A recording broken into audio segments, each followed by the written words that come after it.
जिस तरीके से अयोध्या में एक भव्य राम मंदिर का निर्माण हुआ है, उतना ही भव्य मंदिर मेरी माता सीता का यहाँ पर बने, ये इच्छा अधिकांश बिहारियों की रही है। आज मुझे खुशी है इस बात की कि इसकी शुरुआत हो रही है। सीतामढ़ी में घर घर का माहौल है। ऐसा लग रहा है कि घर घर में जो है जश्न मनाया जा रहा है और ऐतिहासिक पल का इंतजार किया जा रहा है। जगत जननी माँ जगदम्बा सीता जी का भव्य मंदिर का निर्माण का आज भूमि पूजन का कार्यक्रम है। सब लोग उत्साहित। हेलो, नमस्ते, जय हिंद। सनमार्ग डिजिटल में आपका स्वागत है। मैं हूं दिल्ली से विभा शर्मा और मेरे साथ है मेरी वरिष्ठ सहयोगी सर्जना शर्मा। सर्जना, स्वागत है आप। Thank you Vibha. सर्जना, आज गृह मंत्री अमित शाह ने सीतामढ़ी बिहार में माता जानकी मंदिर का शिलान्यास किया। सीतामढ़ी भारत सरकार की उन 15 रिलीजियस कम टूरिज्म जगहों में से एक है जो पर्यटन टूरिज्म मिनिस्ट्री जिसको डेवलप कर रही है स्वदेश दर्शन स्कीम के अंतर्गत। जी, तो पहले तो आप हमें, हमारे दर्शकों को इस मंदिर का महत्व बताइए रिलीजियस पॉइंट ऑफ व्यू से। आपसे बेहतर कौन बता सकता है। और दूसरा ये मैं इसके बारे में जानना चाहूंगी कि बीजेपी का इस मंदिर को इस समय शिलान्यास करने के पीछे क्या उद्देश्य है। ऑब्वियसली बिहार के इलेक्शन हैं, तो क्या इसका भी कुछ राम मंदिर के उद्घाटन के जैसा ही कुछ उद्देश्य है। Over to you Sarjana. Thank you Vibha ji. आपने जो ये बात पूछी, सबसे पहले आपने कहा आज नींव रखी गई, वो एक भव्य मंदिर बनेगा जैसे राम जन्मभूमि मंदिर बना है अयोध्या में। राम जन्मभूमि मंदिर चूंकि विवादों में था, आप भी जानते हैं 500 साल से, और कितने साल लगे, लंबा मुकदमा लड़ा, और सौभाग्य से ये जो मंदिर है इसके ऊपर कोई विवाद नहीं है। और ये मंदिर, इसको पुनौरा धाम बोलते हैं। ये बिहार में जो सीतामढ़ी मिथिलांचल जिसको बोलते हैं वहाँ पर है। इसका धार्मिक महत्व तो ये है कि ये सीता जी के जन्मस्थली, जन्म माने she was not born to Raja Janak and Sunaina, her mother's name was Sunaina. तो राजा जनक बड़ा साम्राज्य था उनका, क्योंकि अब वो जनकपुर जो है वो नेपाल में है। जी, वही मैं दर्शकों के लिए थोड़ा सा, क्योंकि जो नेपाल के जो लोग हैं वो ये उनका ये वो मानते हैं कि सीता नेपाल को बिलोंग करती थी। बिल्कुल, और दर्शकों को ये बताना चाहूंगी कि ये जो जगह है वो नेपाल के एकदम बॉर्डर पे है। जी, आगे। हाँ, मैं कुछ साल पहले 2022 में रामायण सर्किट यात्रा पर गई थी, तो मुझे सौभाग्य मिला यहाँ जाने का। मैं जनकपुर भी गई और पुनौरा धाम भी गई थी मैं। तो ये जगह, मतलब उस समय जब मैं गई थी जी, इतनी गंदगी है वहां पर सीतामढ़ी में, और वो बस मंदिर का जो कॉम्प्लेक्स है वो बहुत अच्छा था ना, आप वहां पे पांव रख सकते हो, कीचड़ है, गंदगी है, और टूरिस्ट के लायक वो जगह बिल्कुल नहीं थी। इस जगह को एक, क्योंकि चूंकि सीता, राम और सीता हमारे जनमानस के एक बहुत पूजनीय हैं, आराध्य हैं। अगर उनका मंदिर बनेगा तो निश्चित रूप से लोगों के अंदर बहुत श्रद्धा होगी और लोग चाहते भी हैं। फिर आपने पूछा कि ये इसका क्या पॉलिटिकल महत्व है। जी, देखिए, जो भी अगर हम आप एनीबडी, और मैं भी, हम सिखों की बात करें कि कल अगर उनके जो सिख गुरुओं के जो 5 तख्त हैं, अगर उनका विकास होता है, कुछ होता है, वहाँ कुछ अच्छा होता है, तो वो बड़े खुश होते हैं। किसी चर्च का होता है, किसी मस्जिद का। तो धार्मिक आस्थाएं भारत में बहुत गहरी हैं और निश्चित रूप से इसका असर पड़ेगा। लेकिन अगर आप ये सोचो कि हम अपने दर्शकों को ये भी बता दें कि ये जो है अभी का प्रोजेक्ट नहीं है, 2023 में ये सैंक्शन किया गया था जी। और इसलिए उस समय महागठबंधन की सरकार थी। नीतीश कुमार उस समय उनके साथ सरकार चला रहे थे। नीतीश कुमार का प्रोजेक्ट है ये basically. No, it is not Nitish Kumar, केंद्र सरकार। अच्छा, नहीं, मतलब उनका एक उसमें काफी योगदान रहा है नीतीश कुमार का। योगदान उनका इसलिए कि अगर उनका प्रोजेक्ट होता, मैं उनका प्रोजेक्ट तो बिल्कुल नहीं कहूंगी, क्योंकि अगर बिहार के जो मुख्यमंत्री रहे हैं इतने, उनको सीता जी से प्यार होता या वो सीता जी की इतनी रिस्पेक्ट करते, तो वो पुनौरा धाम को जरूर विकसित करते।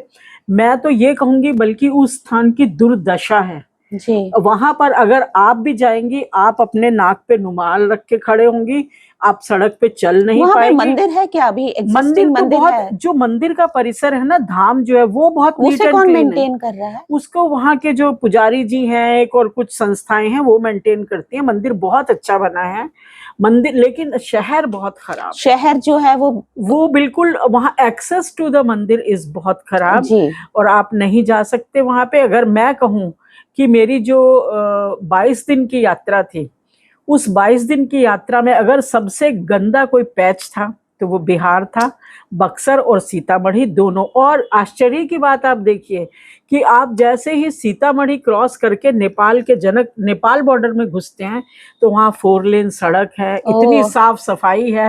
और जब आप जनकपुर मंदिर जाते हैं, जनकपुर में जो कि नेपाल में, नेपाल में जो कि है, इतना भव्य है, इतना सुंदर है। और वहाँ के लोग, वहाँ की जो दुकानें हैं, वहाँ के जो लोग हैं, मतलब आपको ना श्रद्धा आती है कि देखिए नेपाल ने हमसे ज्यादा, उसको वैसे तो नेपाल की ही बेटी हिंदू मानी राष्ट्र जाती है। है और नेपाल पहले हिंदू राष्ट्र था। और राजा जनक जो थे वो वहाँ के बड़े सम्राट थे और उनका साम्राज्य में ही ये मिथिला भी आता था उस समय। तो जब ये माना जाता है कि सीता जी का एक नाम वैदेही है, वैदेही का मतलब होता है जो अपनी देह से उत्पन्न नहीं हुई, क्योंकि वो उनकी बेटी नहीं थी। तो जब वो हल चला रहे थे तो वो सॉरी नहीं ये आप इमोशनल हो जाती हैं, but it's okay, it's okay. तो वो जमीन से मिली थी, जब हल में घड़े में मिली थी, तो इसलिए राजा जनक ने उनको नाम दिया जानकी। जानकी तो वो उनकी बेटी हैं। और आप ये देखिए कि अभी राहुल गांधी ने एक विवाद, एक इशू उठाया था कि ये जो बीजेपी वाले हैं ये बोलते हैं जय श्री राम। तो ये जय श्री राम क्यों बोलते हैं? ये सीता जी को इन्होंने भुला दिया है। तो मुझे लगता है इस चुनाव में, इससे पहले कि ये दोबारा विपक्ष ये मुद्दा उठाता, बार बार इसको कहता, तो इस प्रोजेक्ट को आज अमित शाह ने इसकी भव्य मंदिर की एक नींव आज शिलान्यास कर दिया है। और दिन भी अच्छा है, हाँ, क्योंकि आज चतुर्दशी है सावन मास की। एक तरह से वैसे तो शिव जी का दिन है, लेकिन आज वो मंदिर का शिलान्यास किया। और ये जो है, ये अब मुद्दा अब राहुल गांधी ये नहीं कह पाएंगे कि इन्होंने सीता जी को भुला दिया है। अमित शाह ने एक अमृत भारत ट्रेन का भी वहां से सीतामढ़ी टू दिल्ली एक वो उद्घाटन करना या कर चुके हैं। हाँ। क्योंकि ये भी एक बहुत बड़ी कनेक्टिविटी इशू भी है। हाँ, और ये वहां के लोगों की बहुत दिनों से मांग थी कि इस तरह की एक ट्रेन चली जाए। कनेक्टिविटी इशू मैं आपको बताती हूँ कि हम तो स्पेशल ट्रेन से गए थे, तो वो ट्रेन बक्सर में रुकी जी। हमने ट्रेन को बक्सर में छोड़ा, बक्सर से हमने एसी बसेस ली, so called AC buses of Bihar, और उससे हम सीतामढ़ी पुनारा आए और वहां से फिर हम जनकपुर धाम गए थे। जी। तो ये ट्रेन बहुत जरूरी थी। ये ट्रेन बहुत जरूरी, किसी भी तीर्थ स्थल के लिए आपको एक्सेस जरूर चाहिए। तो जब अगर ये ट्रेन सीतामढ़ी से आएगी दिल्ली तक, तो इसकी एक्सेसिबिलिटी लोगों के लिए बहुत अच्छी और क्योंकि ये इट्स पार्ट ऑफ, ये उसका हिस्सा है, रामायण सर्किट का हिस्सा है, और जो टूरिज्म मिनिस्ट्री का जो प्रोग्राम है उसका हिस्सा है। और जहां तक पॉलिटिक्स का सवाल है सर्जना, तो हमने देखा कि एक्चुअली अयोध्या का कोई ज्यादा फायदा, राम मंदिर का फायदा बीजेपी को नहीं मिला, उसके अलग कारण थे। इसका उससे जोड़ना भी मुझे लगता है कि इतना नहीं है। आप ना कहो, लेकिन जोड़ा जाएगा जी, जोड़ा जाएगा। पहले विपक्ष का कहना था, राहुल गांधी जी ने कितनी बार कहा कि ये जय श्री राम बोलते हैं और सीता जी को भुला दिया। अब ये क्या कहेंगे कि ये सीता के नाम पे वोट मांगेंगे जी। और जीतेंगे। तो ये राजनीति तो अपनी जगह है और धार्मिक आस्थाएं अपनी जगह हैं। और जिन भी लोगों को आप देखिए कि बिहार में रामायण का पाठ, और वहाँ के लोग बिहार को कंठस्थ भी रखते हैं और बहुत मानते हैं। और आपने देखा होगा सियावर रामचंद्र की जय, जय सिया राम, ये लोग अभिवादन एक दूसरे को करते हैं, नॉर्मल है लोगों। ये किसी मतलब पॉलिटिकल उसके लिए नहीं है। तभी मैं वही कहने की कोशिश कर रही हूँ कि इसको पॉलिटिक्स से ना जोड़ा जाए। पर एक चीज जो कि पॉलिटिक्स से आप जोड़ सकते हैं, अमित शाह का इस मंदिर का उद्घाटन करना, क्या कारण था इसमें आपको? क्योंकि काफी दिनों से ये चर्चा भी चल रही है कि किसी प्रधानमंत्री अमित शाह को उनको आगे करे। जैसे अभी उन्होंने अपने वो जो एनडीए के कार्यक्रम में उनका बहुत बार नाम लिया, उनकी तारीफ करी। वो सबसे लॉन्गेस्ट सर्विंग होम मिनिस्टर हैं। क्या कारण है कि अयोध्या का जो उद्घाटन था वो प्रधानमंत्री ने किया और इसका उद्घाटन अमित शाह जी नहीं, ने अभी किया? उद्घाटन नहीं है, लेट मी करेक्ट यू, आज शिलान्यास, है। जी शिलान्यास, शिलान्यास है। शिलान्यास, जी और जी कोई जी जरूरी तो नहीं है कि हर का शिलान्यास प्राइम मिनिस्टर ही जी। करेंगे, क्योंकि राम मंदिर एक बहुत बड़ा इशू था हमारे साल 500 साल से, और हर व्यक्ति चाहता था, ये एक बहुत बड़ी, मतलब जिसे कहते हैं ना कि इच्छा थी हर व्यक्ति की, सिर्फ पॉलिटिकल नहीं थी। ये तो हर व्यक्ति चाहता था कि हमारा राम जन्मभूमि, राम टेंट में बैठे हैं, वो उधर आए, तो इसलिए ये बना। और मुझे लगता है कि सीता जी का भी जो ये बनेगा, ये आस्था ज्यादा होगी इसमें।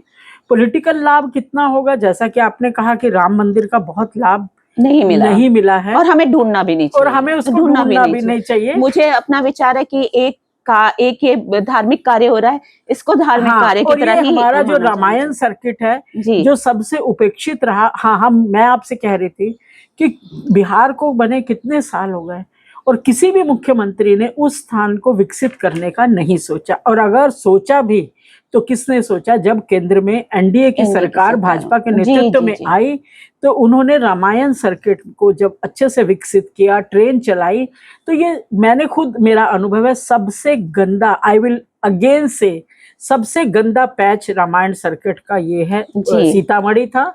और अब आने वाले समय में वो अच्छा होगा और कनेक्टिविटी बढ़ेगी, दर्शकों को जाना चाहिए वहां पे, और सब लोग वहां जाएंगे भी, जैसे कि राम मंदिर में आपने देखा कि कितना। और मैं एक चीज और आपको विभाजी बताना चाहती हूँ कि बिहार में बहुत सारे बौद्ध स्थल हैं, और अगर आप वहां कंपैरिजन करें हिंदू तीर्थ स्थलों का और बौद्ध तीर्थ स्थलों का, जैसे आप गया हिंदुओं वाला और बोध गया को ही कंपेयर कर लीजिए, तो बौद्ध तीर्थ स्थल बहुत विकसित हैं, बहुत साफ सुथरे हैं, रोड्स आर वेरी गुड। जैसे बिहार में नालंदा, कुशीनगर को देख लीजिए, कुशीनगर तो यूपी हो गया। हाँ नहीं, मैं वैसे बोल रही हूँ, लेकिन यहाँ पर मैं आपको राजगीर, नालंदा, देन गया, ये जो सर्किट है ये बेस्ट है। मैं तो अभी हाल ही में मैं वहां की यात्रा करके आई हूँ, तो मेरे मन में उस समय भी ये बात आई थी कि जब राजगीर और नालंदा इतने अच्छे हो सकते हैं बिहार में, तो why not Sitamarhi, why not Punaura Dham. तो इसका मतलब अब राम जी के भव्य मंदिर के बाद अब सीता जी का भी समय आ गया है, और सीता जी भी अपने भव्य मंदिर में विराजमान होंगी। वो बिहार की,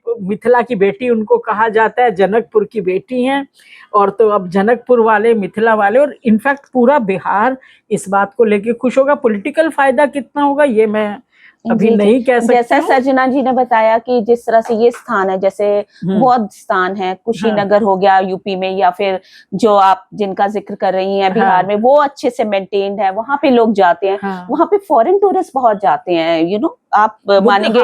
इवन जो वाराणसी, जी वाराणसी, उनके मंदिर कितने सुंदर बने हुए हैं, साफ सुथरे मंदिर हैं। तो मुझे लगता है कि इससे हमारे होटल्स बहुत अच्छे, रोड्स उससे टूरिज्म को कितना फायदा होता है, वहां पे लोकल जो आपको जॉब्स मिलती हैं, कितना फायदा होता है इन सब चीजों से। नालंदा राजगीर में जाके मैं नालंदा में सरप्राइज थी मैं, क्योंकि वहाँ होटल्स की बहुत होटल है, और अच्छी बात यह कि वहाँ लोकल लोगों को ही जो वहाँ पे होटल में काम करते हैं उनके पास होटल मैनेजमेंट का डिप्लोमा नहीं है, लेकिन उनको ट्रेन किया है जिनके होटल हैं उन्होंने, और लोकल लोगों को वहाँ बहुत रोजगार मिला है। इसके अलावा खाली होटल में नहीं मिलेगा, आपका टैक्सी होगी, आपकी टैक्सी होगी, इसके अलावा आपका लोकल ट्रांसपोर्ट होगा, दुकानें होंगी, फिर होटल और बनेंगे, और फिर आपका जो कनेक्टिविटी रहेगी। ऐसा नहीं है कि अब जब अच्छा बन जाएगा तो लोग टैक्सी से भी आएंगे, है ना। गया पे एयरपोर्ट में वही, ये सब जगह मैंने बिहार के बौद्ध स्थल नहीं देखे हैं, लेकिन कुशीनगर का मैं दोबारा इसीलिए कह रही हूँ क्योंकि वो मैंने देखा है। इलेक्शन कवरेज के टाइम पे मैंने गोरखपुर से वहां तक मैं गई थी, और मैं सरप्राइज सी देखी, वो इतने सुंदर सुंदर मंदिर, हर कंट्री का मंदिर, हर इन्वेस्टमेंट बहुत इन्वेस्टमेंट इतनी, और इतने सुंदर मंदिर, इतने सुंदर होटल्स, सब कुछ इतना साफ सुथरा। आई एम श्योर व्यूअर्स, दर्शकों 11 महीने इस प्रोजेक्ट में लगेंगे। हम दर्शकों को बता दें कि इस मंदिर का, सीता मैया के मंदिर का उद्घाटन जो है वो 11 महीने का समय है, 11 महीने के बाद होगा। मान लीजिए कि अगले साल सितंबर में जी नहीं, नॉट इसी सितंबर, महीने का, समझ जुलाई लीजिए, में, इसी जुलाई महीने का अगले समझ साल जुलाई लीजिए। अगस्त में अभी होगा। अगस्त शुरू हो गया, जुलाई में शुरू तो हो ये जाएगा। मंदिर जी, बनकर जी। तैयार हो जाएगा। आप जाइएगा सर्जना और जरूर। तब तक बिहार का चुनाव भी हो जी, ही जी, जाएगा इस साल, और देखेंगे किसकी हाँ, सरकार आती है। आप तो सबसे पहले मुझे लगता है मैं तो जाएंगी। हो आई हूँ, नहीं, अब मैं जब नया बनने भी के बाद, नए देखूंगी। बनने हाँ, के बाद हाँ, जाएंगी। सजना आप ही इसके ऊपर एंडिंग वो दे दीजिए, हाँ। क्योंकि इससे ज्यादा सब मुझे लगता है आपसे ज्यादा अच्छा कोई नहीं इसके नहीं बारे नहीं, में मैं बता तो सकता। यही कहूंगी कि जितना सुंदर राम मंदिर बना, ये हमारी भी बहुत साल से इच्छा जी, थी, जी, जी। उतना ही सुंदर सीता जी का मंदिर बने, क्योंकि हमारे यहाँ तो वेस्ट कितना भी चिल्लाए इक्वालिटी, लेकिन हमसे ज्यादा इक्वालिटी उनके यहाँ नहीं हो सकती। हमारे यहाँ सियावर रामचंद्र है, उमा शंकर है, जी, जी, जी। देन हमारे यहाँ लक्ष्मी नारायण है। मतलब पहले हम जब भी भगवान की प्रार्थना करते, पहले उनकी पत्नी का नाम, फिर भगवान का नाम। तो अब हम जोर बोलते से हैं सियावर बिल्कुल। रामचंद्र की जय, जय सिया राम, है ना, उमा शंकर, पार्वती पते नमः। तो इस तरह से अब उनकी जो राम जी की पत्नी सीता जी हैं, उनका भी मंदिर अच्छा रहेगा, बनेगा। जी। और ये जिनकी भी आस्था है उन लोगों के लिए, और जिनकी आस्था नहीं है उनको टूरिज्म के पॉइंट ऑफ व्यू से जी, बहुत जी, फायदा होगा। ये एक बहुत अच्छा प्रोजेक्ट है, मैं ये थैंक यू कहूंगी। सर्जना, इसके लिए बहुत बहुत धन्यवाद। और हम अपने व्यूवर्स से कहेंगे इस वीडियो को लाइक करें, सब्सक्राइब करें, शेयर करें, और इसके बारे में आप हमें बताएं कि आप इसके बारे में क्या सोचते हैं। हाँ, और आपको ये मंदिर जब बनकर तैयार होगा, आपको कैसा लगेगा। जी, जी, जी, जी, और thank you so much, thank धन्यवाद यू, आपका। धन्यवाद।